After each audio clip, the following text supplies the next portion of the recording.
It all started with lost wax casting or lost wax technique, and that's basically where you create a ring out of wax. And the term lost wax comes because in the process of casting it into gold or silver or whatever metal you choose, the wax disintegrates in the heat in the casting process. So you're left with a cavity of where the wax once was, and then that is then injected with silver or gold of your choice. Hi, my name is Chad Leesky, aka Chatty P, and I am the designer behind Passing Days Co. I started designing jewelry probably 12, 13 years ago. I was a 3D sculptural design major in college, and my first love was ceramics, and that's kind of where I excelled first. But then quickly after graduating college, I moved to Los Angeles from Duluth, Minnesota, and I didn't have the means of having like a full studio with kilns and wheels and all that stuff, and I could barely afford rent. So I started getting into the lost wax technique, and that was when I really started first falling in love with making jewelry. And it wasn't anything to do with stones or setting. It was just more or less being able to shape a ring, and then I gravitated to the point where I could add some details and do carvings and basically create little miniature 3D sculptures that were wearable. And from there, the process has just continued on and on.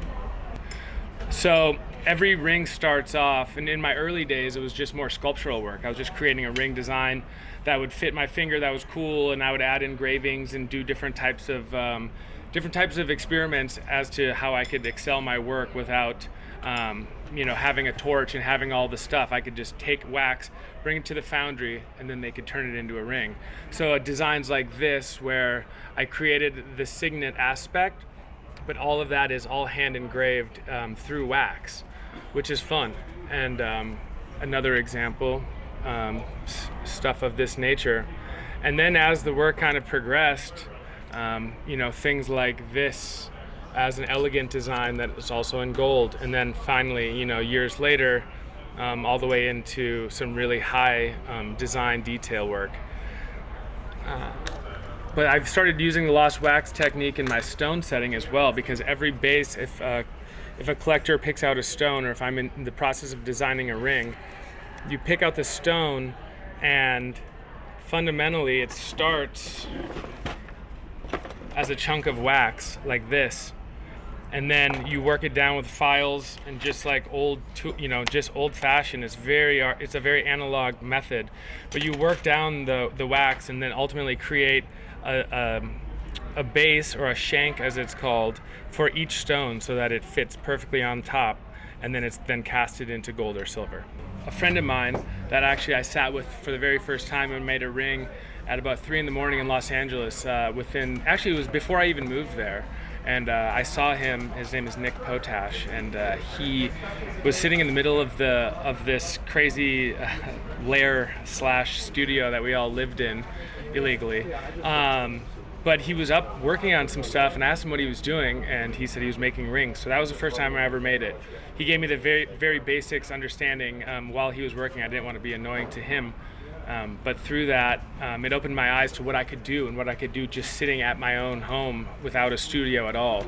And so I learned a lot of my techniques of just 3D sculptural design came into play as what you do to one side, you want to do to the other. You want to continuously rotate your work and look at it from different perspectives so that it's not crooked or doesn't wear goofy. And all of that comes with experience. And then much later, now only probably 5 years ago, I happened to move into a new home at the beach in Venice, California, and my next door neighbor just so happened to own his own casting facility and was a master jeweler. And during the shutdown of the pandemics, him and I really bonded as he invited me up to his studio and blessed me with the knowledge that's taken me to where I am now.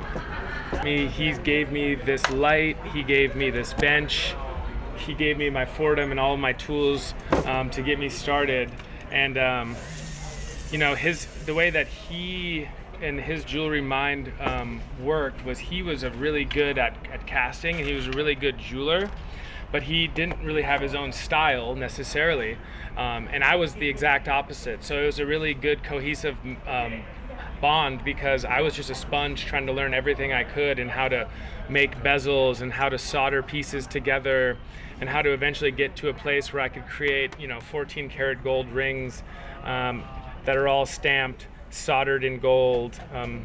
Yet this one hasn't been polished yet, but you can see the fabrication process that goes into this. So eventually, after the next step will be cleaning out the base, placing the stone right where it belongs, and then crimping these edges so that the bezel set will complete the process and then end with a high polish.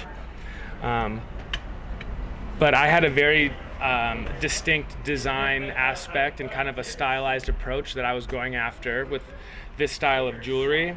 And so for him, I think he saw that I had a vision and that I just needed some of the base knowledges to start formulating and fabricating to get me from A to B.